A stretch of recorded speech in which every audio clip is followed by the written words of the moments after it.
No podemos tomar a la ligera, ni más faltaba, la situación de orden público que hay en el país en las vísperas de las elecciones regionales del mes de octubre. Estamos a mes y medio de que se cumplan esas elecciones y el panorama no puede ser más sombrío. El asesinato de la candidata a la alcaldía de Suárez, un asesinato infinitamente cruel y cobarde. La asesinaron junto con su madre, junto con su jefe electoral, jefe de campaña, y el que pudo salvarse fue el escolta que llevaba, una escolta con una pistola, para darle seguridad a una persona que está amenazada por hombres armados como lo están en el Cauca.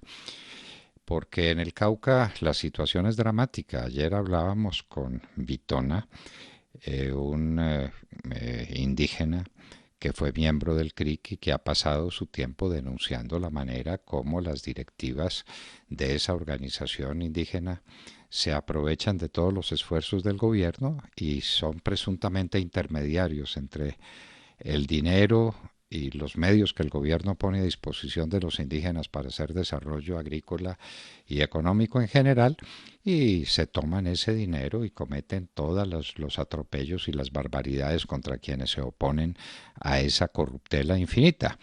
La situación en el Cauca es absolutamente dramática. Entre los guerrilleros de todos los pelambres que se han dado cita allá para facilitar el tránsito, la producción y el tránsito de drogas hacia el Océano Pacífico, y los comandos de los indígenas que están corruptos hasta los tuétanos. La situación en Nariño es gravísima, es otro de los departamentos que ha sido señalado por el Defensor del Pueblo como un departamento con grave riesgo electoral. La situación en el norte de Antioquia es pavorosa. En este momento no sabemos nada de la psiquiatra que fue secuestrada en esa zona. No volvimos a saber nada de ella. Hace no más unas horas asesinaron 4 militares nuestros, 3 soldados y un cabo primero. Ahora pues le estaban pidiendo declaraciones al comandante de las fuerzas militares, que decía que estaban adelantando una investigación a ver si se había actuado de manera apropiada. Es decir, que ya vienen pues en contra de los que ordenaron la operación que se estaba cumpliendo y en cuya virtud o en cuyo desarrollo fueron asesinados estos 4 militares.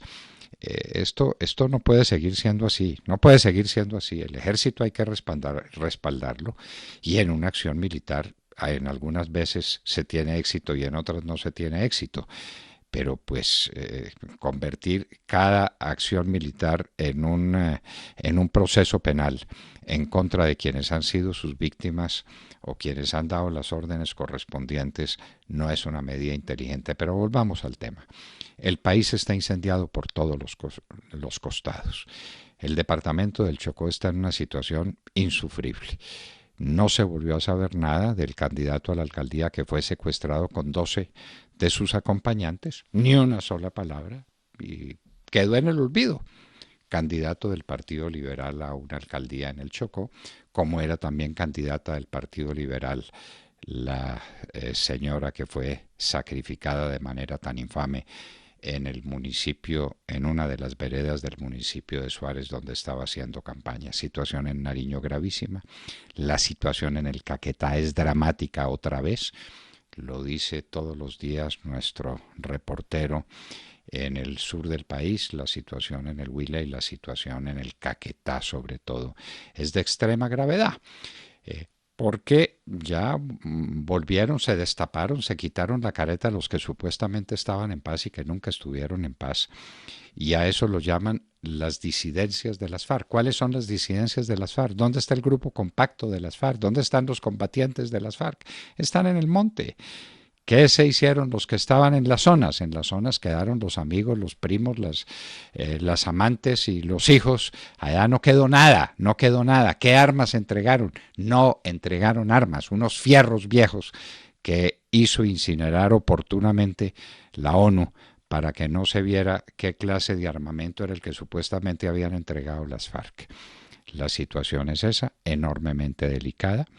A los grupos alzados ya les gustó la golosina del poder porque lo conocen. No hay sino que leer las páginas del acuerdo maldito que he propuesto hacer trizas para que vean ustedes cómo han comprendido bien la importancia que tiene el dominio de los territorios. Entonces esto tiene que ser a sangre y fuego. Se toman los territorios con la cocaína, se lo toman con los fusiles y quieren tener también las alcaldías. Y si es posible también las gobernaciones y los concejales y los diputados, porque aprendieron que por el camino de la política se consigue muchas veces más de lo que se consigue por el camino de las armas. La situación es muy delicada, muy delicada. Y en esta materia no puede haber divisiones y no puede haber distingos. Nos tenemos que unir alrededor de nuestro ejército, alrededor de nuestro presidente, que tiene que comandar esta batalla y que tiene que empezar a dar señales de activamente vamos a corregir los errores que se han cometido. El primero y fundamental, darle vía libre a los narcotraficantes. El país está incendiado por el narcotráfico. Todo este problema, todos estos grupos armados, todas estas disidencias, como las llaman, toda esta penetración en el territorio nacional, siempre es detrás del narcotráfico. Y no hay una guerra seria contra el narcotráfico. Eso no se combate contratando a unas personas que se juegan la vida erradicando cultivos y con unos policías y con unos soldados que en lugar de cumplir su deber los ponen a erradicar, a levantar matas de coca que debieran ser fumigadas desde el aire con glifosato.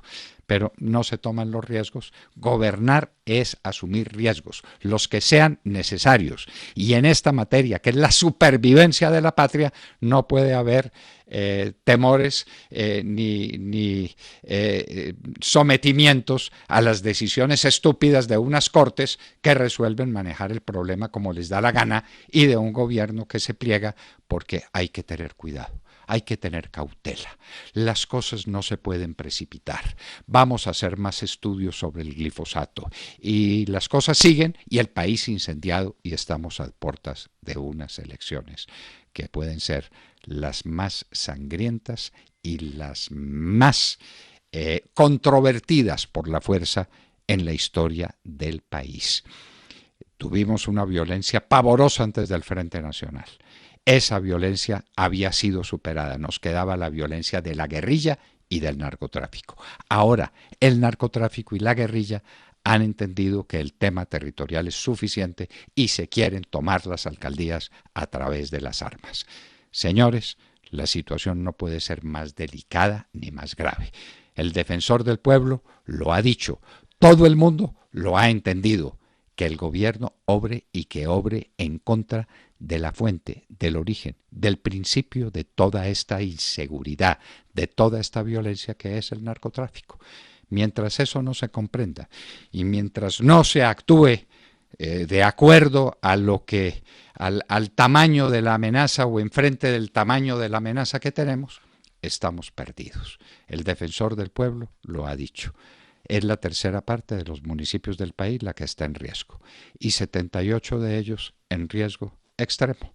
Saquen ustedes conclusiones, póngale cualquier superficie a cada uno de esos municipios para que entiendan o entendamos la dimensión, la gravedad, el tamaño del problema que tenemos como resultado de un narcotráfico que no se quiso combatir y que se le entregó en su manejo a las FARC, es decir, al principal de los carteles, en el acuerdo maldito que no se ha hecho trizas, como lo pedimos en nuestro último artículo en las dos orillas, que ha tenido otra vez miles de lecturas. Muchas gracias por las lecturas, pero sobre todo que se cree una opinión pública que presione lo suficiente para que no se despeñe el país por este hacia este horrendo abismo de inseguridad y de violencia que el narcotráfico ha cavado a nuestros pies.